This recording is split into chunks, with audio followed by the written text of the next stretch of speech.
So today, on this feast of the triumph of the cross, we deal with that paradox or that oxymoron that the cross at the time of Jesus and even since was used as an instrument of torture and extremely painful and cruel death, and yet it is also the symbol of hope and eternal life for us. These are very different things.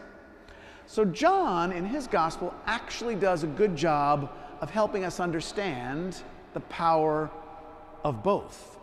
So when John, throughout his gospel, including here, John chapter 3, when John refers to the fact that Jesus will eventually have to die for us, he'll be crucified, he'll be hung on the cross, John uses the term that Jesus must be lifted up. And you can see that there's a little bit of a double entendre there.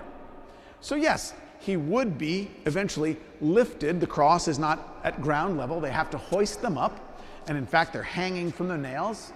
All sorts of gruesome and painful things that we could imagine. But when we use the term lifted up, as it's translated in English and as it was used originally by John's community in Greek, there's also that other meaning of that it is to lift someone up high. And in fact, the image that we see from the Old Testament reading, it was important that this special cross that Moses made with the serpent on it was lifted high enough for people to see, because it was seeing it lifted up that allowed the people not to die. And so John plays on that event from the Old Testament, and Jesus references it himself. So must the Son of Man be lifted up.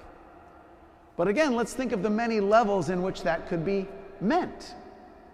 That Jesus, even today, long after he was hanging on the cross, must be, that's the verb that Jesus uses, must be lifted up so that others may see that and be saved.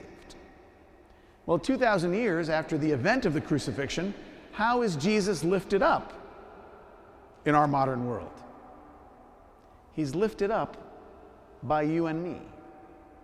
How high do you and I lift up Jesus so that others may look upon him and merely by seeing him lifted up, be saved? There's accounts of things that happened actually at the crucifixion, where one of the soldiers who was responsible for crucifying him looked at him hanging on the cross and said, "Truly this is the Son of Man." The other thieves, that good thief who looked across and saw Jesus lifted up, to whom Jesus says, "You'll be with me in paradise." Many examples of how when people look upon Jesus lifted up, they are saved. So today, that's up to you and I in our everyday lives, wearing our masks, walking down the street, in our homes, the way in which we communicate with our loved ones on social media or Zoom. What are all the ways in which we can choose to lift up Jesus, to highlight him, to show him off in a world that doesn't think that he's worth it, doesn't think that he's a positive for our world? It's up to you and I not to crucify Jesus, but to lift Jesus up so that others might be saved.